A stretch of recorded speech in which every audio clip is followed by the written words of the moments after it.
भक्त जनों नमस्कार। आज मैं आपको राम नाम का शक्ति की महिमा सुनाऊंगी। बहुत समय पहले एक गांव में एक पापी व्यक्ति रहता था।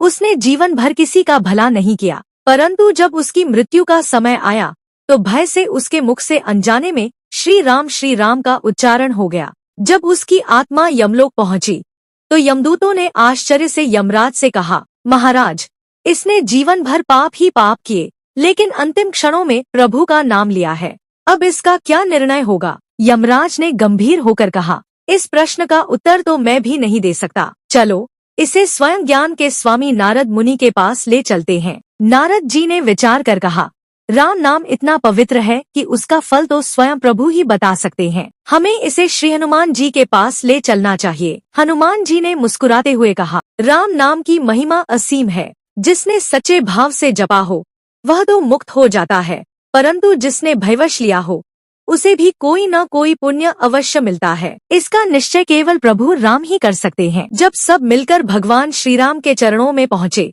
तो उन्होंने करुणा भरी दृष्टि से देखा और बोले, इसने भले ही जीवन भर पाप किए हों, परंतु अंत समय में मेरे नाम का आश्रय लिया, यही इसकी सबसे बड़ी प्राप्ति है। इसके पाप तो इसके जीवन भर के कर्मों के अनुसार रहेंगे, परंतु इसे मेरी शरण में आने का अवसर मिला, यही राम नाम की शक्ति है। इस प्रकार उस पापी आत्मा को नरक नहीं भेजा गया, बल्कि अगले जन्म में साधु संगति का अवसर दिया गया, ताकि वह प्रभु के सच्चे भजन का मार्ग पा सके। इस कहानी का संदेश यह है कि मृत्यु के समय एक बार भी प्रभु का नाम लेने से कल्याण का मार्ग खुल जाता है और आगे जीवन सुधारने का अवसर मिलता है। भक्त जनों, लाइक और सब्सक्राइब जरूर कीजिए।